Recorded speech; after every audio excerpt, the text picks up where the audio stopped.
இன்றைய தினம் ஸ்டாலின் திருமதி கனிமொழியும் ஊர் ஊரா போய் பேசிட்டு இருக்காங்க. இந்த கனிமொழி அம்மா உண்மையிலே இப்போதான் நினைக்கிறேன், ஸ்டாலின் அவர் குடும்பத்தில் உதயநிதி கிடைக்கிற மரியாதை கனிமொழிக்கு இல்லை. இப்போதான் தெரியுது. அந்த அம்மா இப்படி இருக்கும் போதே நம்ம பத்தி விமர்சனம் பண்றாங்க. எடப்பாடி பழனிசாமி துரோகம் செய்யக்கூடியான். யாருக்கு ஏன் துரோகம் செஞ்சோம்? எங்க கட்சியில் இருந்துகிட்டு எங்க கட்சியில் இருக்கிறவரை பிடிமாக்கி திமுகவோட கைகூலிகளா இருந்து எங்க கட்சியை உடைக்க நினைத்தவர்களா யார் துரோகி? உங்க கருணாநிதி குடும்பத்தை தான் துரோகி. அப்படித்தானே? இன்னைக்கு நம்ம இருந்தவர் எங்க இருக்கிறாரு? அங்க இருக்கிறாருல்ல. எவ்வளவு மரியாதை கொடுத்தா நம்ம கட்சியில. இந்த கட்சிக்கே ஒருங்கிணைப்பாளர் நம்ம கட்சிக்கு எதிர்த்து இருந்தார். நான் பெரும்பான்மை நிரூபிக்கின்ற பொழுது எதிர்த்து ஓட்டு போட்டவர். அதை பெருந்தன்மையாக மன்னித்து இயக்கத்திற்கு ஒருங்கிணைப்பாளர் என்ற பதவி கொடுத்து துணை முதலமைச்சர் கொடுத்து வச்சிருந்தோம். அந்த பிடி மாக்கி எங்க கட்சியை உடைக்க நினைத்த துரோகிகள் திரு கருணாநிதி குடும்பம். உண்மைதானே? சிந்திச்சு பாருங்க. என்னை கட்சியில் சேர்த்துக்கிறீங்க. உன்னை கட்சியில் சேர்த்திருந்த என்ன ஆவறது? கட்சியே ஒட்டுமொத்தமா விற்பனை செஞ்சுட்டு போயிருப்பீங்க. ஆக யாரெல்லாம் இந்த கட்சிக்கு துரோகம் இழைத்தார்களோ அவரெல்லாம் பொன்மனச்சம்பல் புரட்சி தலைவர் எம்ஜிஆர் அம்மாவுடைய ஆன்மா மன்னிக்காது. எவ்வளவு கஷ்டத்தை கொடுத்தீங்க எங்க கட்சிக்கு. தாயை இழந்த பிள்ளை போல எங்க கட்சி நிர்வாகிகளும் தொண்டர்களும் நாங்கள் இருந்துகிட்டு இருந்தோம். அதையெல்லாம் பொருட்படுத்தாம எங்களுடைய இயக்கத்தை உடைக்க முடைக்க வழக்கு போட்டு எவ்வளவு பிரச்சனை உண்டாக்குனீங்க. அத்தனையும் இங்க இருக்கின்ற தொண்டர்கள் நிர்வாகோடு தூள் தூள் ஆக்கப்பட்டது. ஏன்னா அதிமுக உயிரோட்டம் உள்ள கட்சி, உழைக்கின்ற நிர்வாகிகள் உள்ள கட்சி, உழைக்கின்ற தொண்டன் நிறைந்த கட்சி.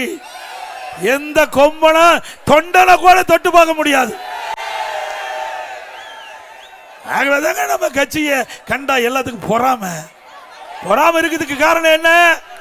பொன்மனச்சம்பல் புரட்சி தலைவர் எம்ஜிஆர் புரட்சி தலைவி தனக்கென்று குடும்பம் கிடையாது. நாம் தான் அவருடைய குடும்பம், நாம் தான் பிள்ளைகள். நாட்டுடைய மக்கள் தான் தன்னுடைய பிள்ளைகளாக வாழ்ந்த தலைவர் உருவாக்கிய கட்சி அதிமுக கட்சி. அப்படிப்பட்ட கட்சியை சில விசமத்தன்மாக நம்ம கட்சியை எவ்வளவோ முயற்சி செய்து உடைக்க நினைச்சாங்க. ஆனா அவருடைய மூக்கு தான் உடைபட்டது. அதிமுக ஒருவராலையும் வீழ்த்த முடியாது, முடக்கவும் முடியாது.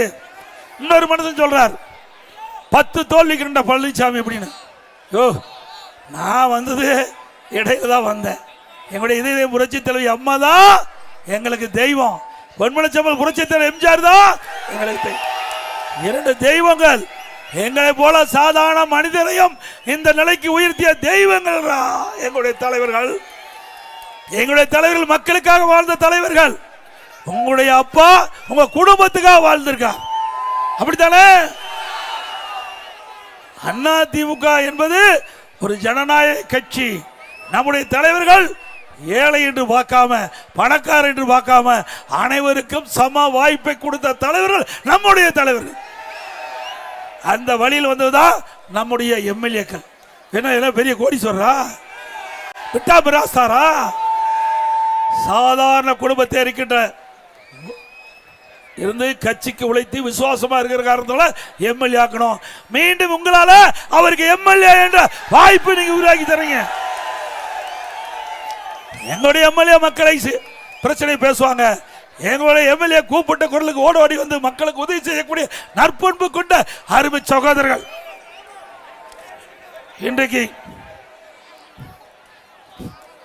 அதிமுக தலைமையிலே அமைக்கப்பட்ட தேசிய ஜனநாயக கூட்டணி, இதுல நம்முடைய ஆத்தூர் சட்டமன்றத்துக்கு நம்முடைய வெற்றி வேட்பாளர் திரு ஏபிஎஸ் ஜெய்சங்கரன் எம்எல்ஏ நிறுத்தப்பட்டிருக்கிறோம். அதே போல கெங்கவெளி சட்டமன்ற தொகுதிக்கு நம்முடைய கழகத்தின் சார்பாக நல்ல தம்பி எம்எல்ஏ அவர்கள் நிறுத்தப்பட்டுகின்றோம். நம்முடைய ஜெயசங்கரன் அவர்களுக்கும் திரு நல்ல தம்பி அவர்களுக்கும் இரட்டை சின்னத்தில் வாக்களியுங்க. நம்முடைய சின்னம் புரட்சி தலைவர் எம்ஜிஆர் சின்னம், அம்மாவின் சின்னம், விவசாயியின் சின்னம், தொழிலாளியின் சின்னம், ஏழையின் சின்னம், வெற்றி சின்னம். வாக்களிப்பீர் இரட்டைக்கு.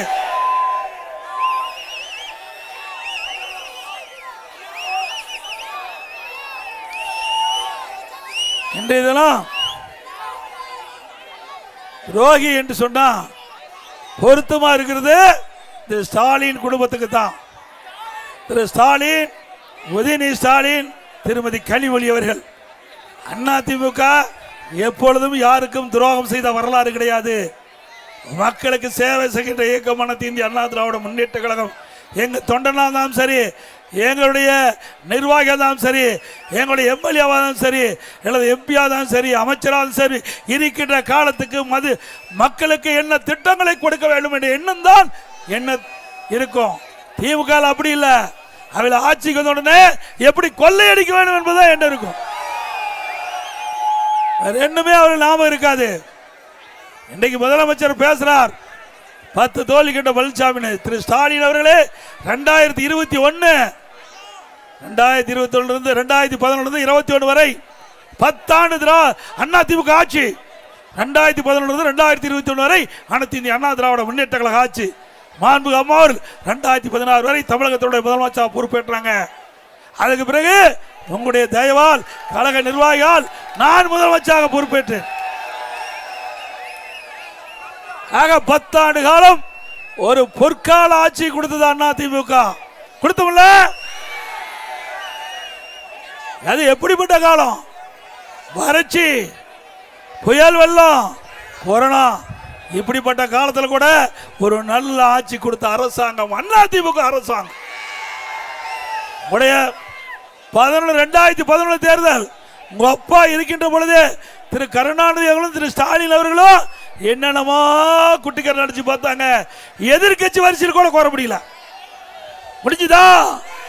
பிரதான எதிர்கட்சி வரிசையில் உட்கார முடிஞ்சுதா? பிரதான எதிர்கட்சியே வர முடியல. அப்பவும் மகனும் இருக்கும் போதே ஸ்டாலின் அவர்களே, எங்க அம்மா மறைஞ்சிட்டாங்க, எங்க கட்சிக்குள்ள பல குழப்பத்தை விளைவிச்சீங்க, அதையெல்லாம் முறியடித்து 2021 சட்டமன்ற தேர்தலில் அண்ணா திமுக தலைமையில் அமைக்கப்பட்ட கூட்டணி 75 இடங்களில் வெற்றி பெற்றோம். அண்ணா திமுக பிரதான எதிர்கட்சியா அமர்ந்தது. உங்களால பண்ண முடிஞ்சதா? எப்பொழுது பார்த்தாலும் திரு ஸ்டாலின் பேசுறாரு, நான் தமிழகத்திலே சிறந்த ஆட்சி கொடுத்தனும். என்ன சிறந்த ஆட்சி கொடுத்த? கடன் வாங்கி கடன்காரன் ஆக்கி இருக்கிறேன். அதுதானே உண்மை. வேற என்ன இந்த ஆட்சியில் பார்க்க முடிஞ்சது? இந்த ஆத்தூர் சட்டமன்ற தொகுதிக்கு, கெங்கவல்லி சட்டமன்ற தொகுதிக்கு ஏதாவது செஞ்சாரா? அண்ணா திமுக ஆட்சி இருக்கின்ற பொழுது பல திட்டங்களை கொண்டு வந்து நான் நிறைவேற்றினேன். பல திட்டங்கள் செயல்படுத்துவதற்கு நாம முயற்சி செஞ்சோம். அத்தனை முட்டுக்கட்ட போட்ட திமுக அரசாங்கம். அப்படிப்பட்ட அரசாங்கம் வேணுமா? இன்றைக்கு விலைவாசி விண்ணை முட்டுக்கிட்ட அளவுக்கு உயர்ந்து போய்விட்டது. இந்த கெங்கவல்லி சட்டமன்ற தொகுதி, ஆத்தூர் சட்டமன்ற தொகுதி வேளாண் பெருமக்கள் நிறைந்த பகுதி, விவசாயி நிறைந்த பகுதி, விவசாயி தொழிலாளி நிறைந்த பகுதி, அடிமட்டத்திலே வாழுகின்ற மக்கள். இப்படி தினந்தோறும் வேலைக்கு சென்றால்தான் அவர் வீட்டிலே அடுப்பு எரியும் என்று அடித்தட்டிலே வாழுகின்ற மக்கள். அப்படிப்பட்ட மக்கள் விலைவாசி உயர்வால இன்னல் பட்டு கொண்டிருக்கிறார்கள், துன்பப்பட்டு கொண்டிருக்கிறார்கள். அது இந்த அரசுக்கு தெரியுமா? எனவே செல்வ செழிப்பிலே வாழ்ந்தவர் ஸ்டாலின், செல்வ செழிப்பிலே வாழ்ந்தவர். ஏழையுடைய கஷ்டம் தெரியாது, விவசாயியுடைய கஷ்டம் தெரியாது, தொழிலாளருடைய கஷ்டம் தெரியாது. ஆக அப்படிப்பட்ட எந்த கஷ்டமும் தெரியாத இந்த நாட்டை ஆளுகின்ற முதலமைச்சர் இன்றைய முதலமைச்சர் ஸ்டாலின் அவர்கள். இன்னைக்கு விலைவாசி இன்றைக்கு விண்ணை முட்டுக்கிட்ட அளவுக்கு உயர்ந்து போச்சு. அரிசி விலை 1 கிலோ பார்த்தீங்கன்னா இதை நாமெல்லாம் தினந்தோறும் அரிசி வாங்கி சாப்பிட்டே ஆகணும், எண்ணெய் பயன்படுத்தி ஆகணும், பருப்பு பயன்படுத்தி ஆகணும். 3 பொருள் முக்கியமான பொருள். ஒன்று பச்சரிசி அதிமுக ஆட்சியில் சாப்பாட்டு அரிசி 1 கிலோ 40 ரூபா, திமுக ஆட்சியில் 75. பொன்னி புழுங்கல் அரிசி 1 கிலோ 45 ரூபா அதிமுக ஆட்சியில், திமுக ஆட்சியில் 75. இட்லி புழுங்கல் அரிசி 1 கிலோ 30 ரூபா அதிமுக ஆட்சியில், திமுக ஆட்சியில் 55 ரூபா. கடலெண்ணெய் 1 லிட்டர் அதிமுக ஆட்சியில் 130 ரூபா, திமுக ஆட்சியில் 200 ரூபா. நெல்லெண்ணெய் 1 லிட்டர் அதிமுக ஆட்சியில் 250, திமுக ஆட்சியில் 500. துவரம் பருப்பு 1 கிலோ அதிமுக ஆட்சியில் 74, திமுக ஆட்சியில் 120. உளுத்தம் பருப்பு 1 கிலோ 79, திமுக ஆட்சியில் அதிமுக ஆட்சியில் 120. எவ்வளவு விலை உயர்ந்திருக்குது. இதுக்கு ஏதாவது விலை குறைப்பதற்கு இந்த அரசாங்கம் நடவடிக்கை எடுத்ததா? ஆனா திரு ஸ்டாலினும் இப்ப இருக்கிற மக்கள் நல்வாழ்வுத்துறை அமைச்சரும் நடப்பயணம் வைத்து கொண்டிருந்தாங்க. அப்போ திரு உதயநிதி ஸ்டாலின் நடித்த படம் என்ன படம்? தலைவனா, கழக தலைவன் ஒரு படம் நடிச்சிட்டு இருக்க. அப்போ ஸ்டாலின் அந்த மந்திரிகிட்ட கேட்குறாரு, நாட்டை பற்றி கேட்கல, என்னுடைய மகன் உதயநிதி ஸ்டாலின் நடிச்சிருக்காரு, அந்த படம் நல்லா ஓடுதா, நல்லா கலெக்ஷன் ஆகுதான் கேட்குறாரு. இதுதான் நாட்டுக்கு முக்கியமா? வாக்கிங் போகும்போது கூட, நடப்பயணம் போது கூட வீட்டை பத்தி தான் சிந்திக்கிறார், நாட்டு மக்களை சிந்திக்கல. உண்மையிலேயே ஒரு நல்ல முதலமைச்சராக இருந்தா கிடைக்கின்ற நேரத்தில் தமிழ்நாட்டு மக்களுக்கு என்ன பிரச்சனை, அதை எப்படி தீர்ப்பது என்று சிந்திச்சு பேசியிருந்தா ஒரு நல்ல முதலமைச்சர். ஆனா தன்னுடைய மகன் நடித்த படம் சிறப்பா ஓடுதா, நல்ல கலெக்ஷன் ஆகுதானா, இப்படிப்பட்ட முதலமைச்சர் நாட்டுக்கு தேவையா? அதோட இதெல்லாம் பார்த்தீங்கன்னா எங்க பார்த்தாலும் போதைப் பொருள் நிறைஞ்சி இருக்குது. கஞ்சா விற்காத இடமே இல்லை. சந்து பந்து மூல முடக்க வீதி, கிராமத்திலிருந்து நகர வரை கஞ்சா தாராளமா விற்குது. இந்த போதைப் பொருள் நிறைந்த மாநிலமா தமிழ்நாடு மாறிடுது. பல முறை எச்சரிக்கை சட்டமன்றத்தில் பேசுறேன், நம்முடைய தொலைக்காட்சியில் பேட்டி கொடுத்தேன், ஊடகத்தில் பத்திரிகையில் பேட்டி கொடுத்தேன். இந்த அரசாங்கத்தில் நடவடிக்கை எடுக்கல. ஏன்னா கஞ்சா விற்கிறதுக்கு துணை நிற்பது திமுக நிர்வாகிகள் பரவலான செய்தி. உண்மைதானே? இன்னைக்கு பள்ளிக்கு அருகில, கல்லூரிக்கு அருகில, பொது இடத்துல அதிகமா கஞ்சா விற்கிறதுனால இன்றைக்கு மாணவர்கள், இளைஞர்கள், பொதுமக்கள் கஞ்சாக்கு அடிமையாகி குற்றச்செயலில் ஈடுபடுறாங்க. மிக மோசமான ஆட்சி. இன்றைக்கு நாம் பெற்ற செல்வம் நம் கண்ணுமுன்னே எதிரே சீரழியக்கூடிய இந்த ஆட்சியில் இப்படிப்பட்ட கேடுகட்ட ஆட்சி தேவையா? நமக்கு செல்வமே நம்முடைய குழந்தைகள். கண்ணை இமைகாப்பதை போல குழந்தைகளை வளர்த்து வச்சா இந்த வெக்கங்கட்ட ஆட்சியில் இந்த போதை பொருளுக்கு நம்முடைய குழந்தைகள் அடிமையாகி இன்றைக்கு அவருடைய வாழ்க்கை சீரழியக்கூடிய ஆட்சி தொடர வேண்டுமா? அதோட அதிமுக ஆட்சி வளர்ந்தவுடனே 3 மாதத்தில் தமிழகத்தில் கஞ்சா இல்லை என்ற நிலையை உருவாக்க அறவே ஒழிச்சுவேன். தமிழகத்தில் முழுமையாக அறவே கஞ்சா ஒழிக்கப்படும். போதை என்ற பொருள் தமிழகத்தில் நடமாட முடியாது. சட்டத்தின் ஆட்சி எடுக்கும் அதிமுக ஆட்சியில். அதே போல இன்றைக்கு சிறுமிக்கு பாதுகாப்பு இல்லை, பெண்களுக்கு பாதுகாப்பு இல்லை, பாட்டியம்மாவுக்கு கூட பாதுகாப்பு இல்லை, ஆயாவுக்கே பாதுகாப்பு இல்லை. ஆயா பத்திரமா பார்த்துக்கணும். இப்படிப்பட்ட மோசமான ஆட்சியில் ஒட்டுமொத்த பெண்களுக்கு பாதுகாப்பு இல்லாத ஒரு வேதனையான ஆட்சி தமிழகத்தில் நடந்துகிட்டு இருக்குது. சிந்திக்க வேணும். இன்றைக்கு சமூகத்துறை அமைச்சர் தூத்துக்குடி விழாவில் பேசுறாங்க. தமிழகத்தில் கடந்த 5 ஆண்டு திராவிட முன்னேற்ற கழக ஆட்சியில் 6999 போக்சோ வழக்குகள் பதிவு செய்யப்பட்டிருக்குன்னு. ஆனா 18,000 பாலியல் சீண்டல் வழக்கு பதிவு செஞ்சிருக்குது. அதுல 6999 சிறுமிகள் பாதிக்கப்பட்டிருக்காங்க. இந்த போக்சோ வழக்குனா சிறுமிகள் பாதிக்கப்பட்டு பதிவு செய்யப்பட்ட வழக்கு போக்சோ வழக்கு. 6999னா இது ஆட்சி நடக்குதா? சிறுமிகளுக்கு பாதுகாப்பு கிடைக்குதா? சத்தமா சொல்லுங்க, காது கேட்கணும் ஸ்டாலின். இந்த ஆட்சியில ஸ்டாலின் சொல்றார் ஒரு கூட்டத்தில், கோயம்புத்தூர் கூட்டம் நினைக்கிறேன் அல்லது திருநெல்வேலி கூட்டத்தில், பெண்கள் பாதுகாப்பா இருக்கிறாங்க, பெண்களுக்கு வேலை அதிகமா கிடைக்குது. பொய் தானே? அப்படின்னா இப்ப எதுக்கு 6999 சிறுமிகள் பாதிக்கப்பட்டு போக்சோ வழக்கு பதிவு செய்யப்பட்டது? முதல்ல சக அமைச்சர், சமூகத்துறை அமைச்சர் வாக்குமூலம் கொடுத்திருக்காரு, வெளியில சொல்லியிருக்காரு. அப்படின்னா திரு ஸ்டாலின் பொய் தானே பேசுறாரு?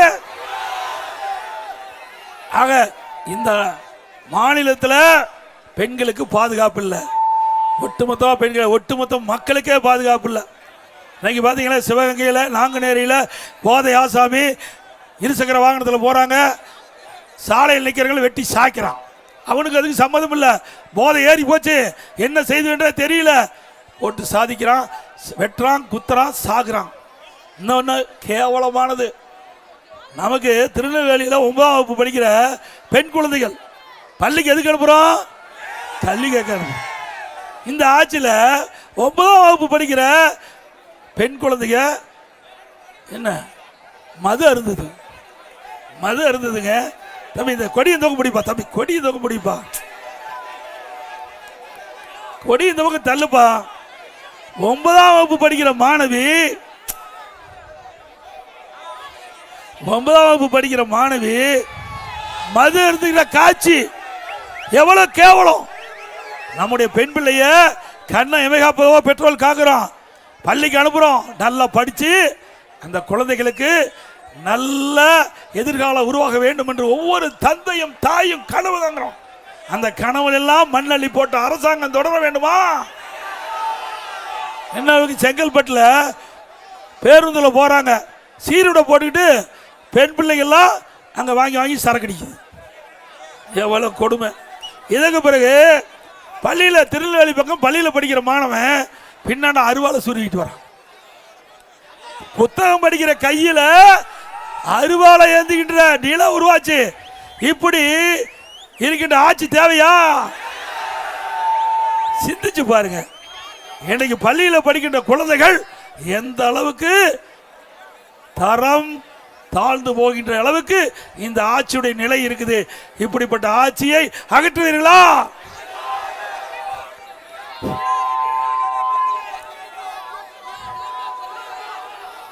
அதே போல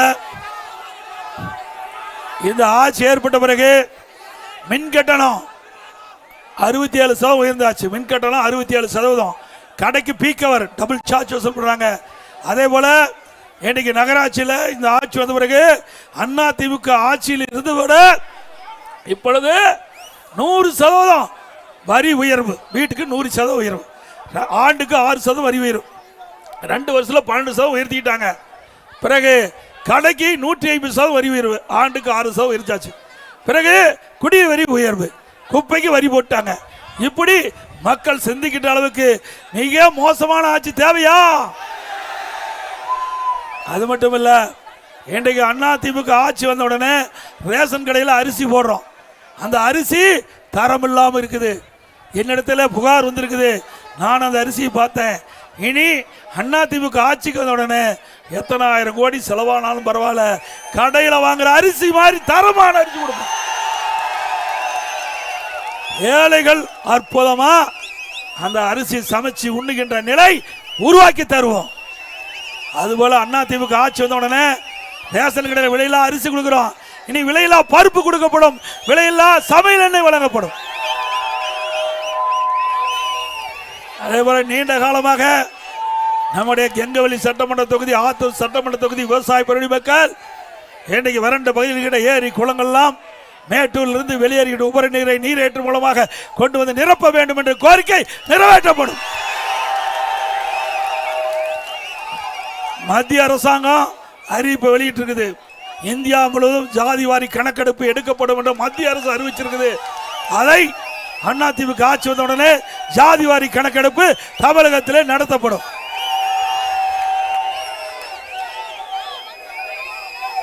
இன்றைக்கு திராவிட முன்னேற்ற கழக தேர்தல் அறிக்கையில் குறிப்பிட்டிருக்கிறாங்க. இன்றைக்கு அந்த அறிக்கையில் இப்போ வெளியே வந்திருக்குது. ஏற்கனவே திராவிட முன்னேற்ற கழகத்தில் 2021ஆம் ஆண்டு அறிவிக்கப்பட்ட அறிவிப்பு 1/4 கூட நிறைவேற்றல. அதில் கேஸ் மானியம் கொடுத்தாங்களா? 100 நாள் வேலை திட்டத்தை 150 நாளாக உயர்த்தினாங்களா? பெட்ரோல் டீசல் விலை குறைக்கலாம் குறிச்சாங்களா? கல்வி கடன் ரத்து பண்ணாங்களா? ஒன்றும் செய்யல. அத்தனை பொய் தானே. மீண்டும் இப்போ தேர்தல் அறிவிப்பு வெளியே வந்திருக்குது, நிறைவேற்றப்படுத்த போறாங்களா? இன்னொன்று கூப்பன் கொடுக்குறேங்கிறான். எதுக்கு கூப்பன்? திமுக காரன் விற்கிறதுக்கு. அங்கே திமுக குடும்பத்துக்கு பணம் போகணும். நாம் அப்படி இல்லை. நம்முடைய வாக்குறுதி எனக்கு வரி உயர்வு, விலைவாசி உயர்வு மக்கள் பாய்ச்சிருக்கிறாங்க. அதிலிருந்து அதுக்கு உதவி செய்ய வேண்டும் என்ற அடிப்படையில் எல்லா குடும்பத்தையும் 10,000 ரூபாய் சிறப்பு உதவித்தொகை வங்கியிலே செலுத்தப்படும். நம்முடைய அரிப்பு வங்கிக்கு போகுது, இவருடைய அரிப்பு திமுக குடும்பத்துக்கு போகுது. அது இல்லாத இப்படி கால்நடை பராமரிப்புக்கு திராவிட முன்னேற்ற கழக தேர்தல் அறிக்கையில் 3000 5000 கோடி ஒதுக்கப்படும் சொல்லி அத்தனையும் பொய். ஏற்கனவே கால்நடை பூங்கா அற்புதமா கட்டி முடிச்சிருக்கிறோம். 1000 கோடியில் 1000 ஏக்கராவில் அதை திறக்க மாட்டேங்கிறான். அதை கை வலிக்க மாட்டேது, ரிப்பன் வெட்டுறது கை வலிக்க மாட்டேங்குது. அப்படி 1000 கோடியில் கட்டப்பட்ட கால்நடை பூங்கா நம்முடைய விவசாயிகளுக்கு உபதொழிவாக இருக்கின்ற கால்நடை வளர்ப்பு, அந்த ஆராய்ச்சி மூலமாக நம்முடைய விவசாயிகளுக்கு கலப்பின பசுகள் கொடுக்கப்பட்டு ஒரு பசு 40 லிட்டர் கறவை, 40 லிட்டர் ஆராய்ச்சி நிலையத்தில் ஒரு ஆடு 40 கிலோ கிடைக்கும் ஒரு வருஷத்தில். அது விலை இல்லாமல் விவசாயிக்கு தொழிலாளிக்கு கொடுக்கு. அந்த திட்டத்தை கொண்டாந்து மூடி வச்சு கிடக்குது. மீண்டும் அதிமுக ஆட்சி வந்தவுடனே கால்நடை பூங்கா திறக்கப்படும், விவசாயிகளுக்கு கறவை மாடு விலையில்லா கொடுக்கப்படும்.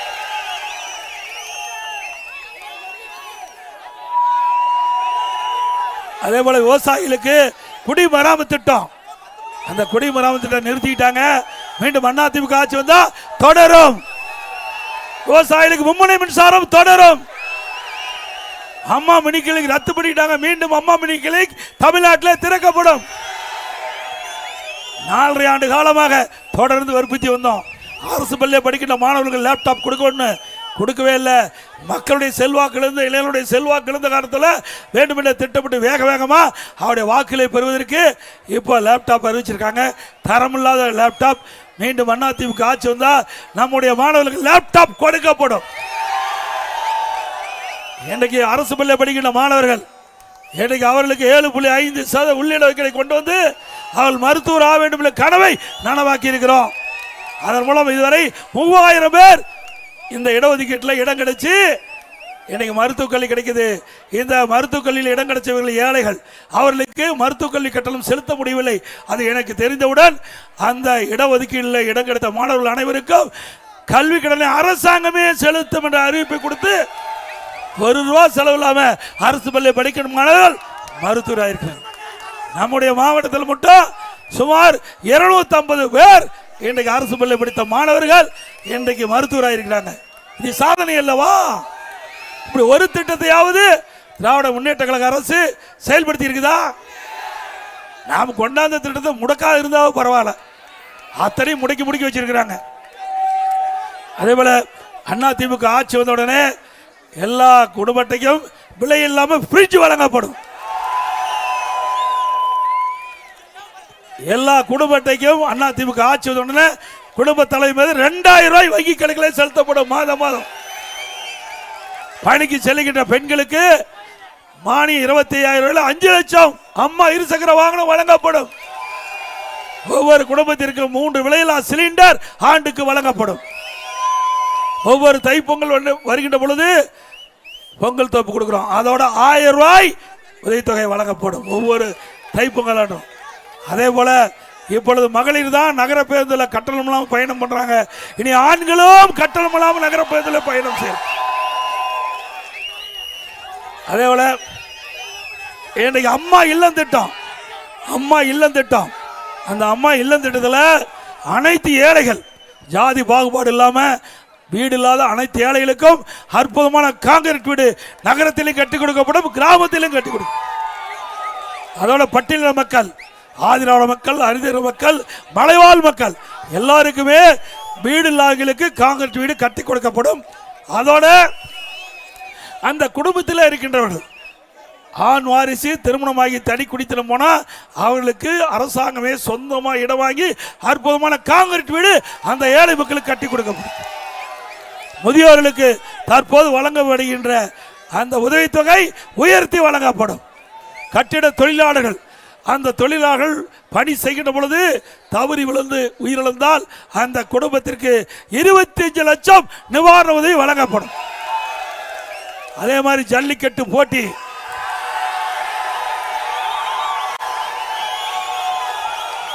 அவர்களுக்கு அந்த ஜல்லிக்கட்டு போட்டி அனுமதி வாங்கி நடத்துகிறவர்களுக்கு 5 லட்சம் ரூபாய் உதவித்தொகை வழங்கப்படும். அந்த ஜல்லிக்கட்டு போட்டியில் பதிவு செய்து ஜல்லிக்கட்டு விளையாட்டில் ஈடுபடுகிற பொழுது அவருக்கு உயிருக்கு ஆபத்து ஏற்பட்டு அவர்கள் இறந்தால் அந்த குடும்பத்துக்கு 10 லட்சம் ரூபாய் இது ஒதுக்கப்படும் நிவாரண உதவி. அந்த ஜல்லிக்கட்டு போட்டியிலே கலந்து கொண்டு வீரர்கள் பதிவு செய்யப்பட்ட வீரர்களுக்கு காப்பீடு செய்து பிரீமியத்தை அரசாங்கமே செலுத்தும். அதே போல மரமேறும் தொழிலாளிகள், அந்த மரமேறும் தொழில் ஈடுபட்டுகின்ற பொழுது தவறி விழுந்து உயிரிழந்தால் அந்த குடும்பத்துக்கு 10 லட்சம் ரூபாய் நிவாரணம் அளிக்கப்படும். மரமேறும் தொழிலாளர்கள் அவர்களுக்கு தேவையான உபகரணங்கள் விலையில்லாமல் வாங்கி கொடுக்கப்படும். அதுபோல சலவை தொழிலாளர்கள் அவர்களுக்கும் உதவித்தொகை வழங்கப்படும். விவசாயிகள் தொடக்க வேளாண்மை வாங்கிய பயிர்க்கடன் ரத்து செய்யப்படும். இப்போ அதிமுக ஆட்சியில் இங்கே ஆற்றுலேருந்து மஞ்சளிக்கு ரயில்வே கேட்டிருக்குது. அதில் உயர்மட்ட பாலம் கட்டப்படும்னு அறிவித்தேன். அது கிடப்பில் போட்டாங்க. அதிமுக ஆட்சி உடனே அந்த மேம்பாலம் கட்டி கொடுக்கப்படும். இன்றைக்கி ஆத்தூர் நகரத்தில் உள்ளே போய் வெளியில் போகணும், நகரத்து வழியாக போக்குவரத்து நெரிசலாக இருக்குது. அதற்காக அங்கே புறவழிச்சாலை அமைக்கப்படும் அறிவித்தேன். ஒரு பகுதி தான் நிறைவேற்றிருக்குது. எஞ்சி பகுதியும் அதிமுக ஆட்சி வந்து நிறைவேற்றி கொடுக்கப்படும்.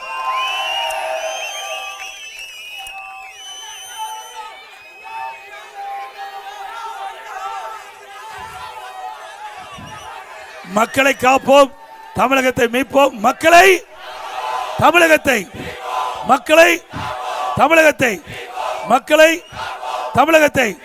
ஸ்டாலின் மாடல் அரசு, ஃபெயிர் மாடல் அரசு. Bye bye Stalin. நன்றி, வணக்கம்.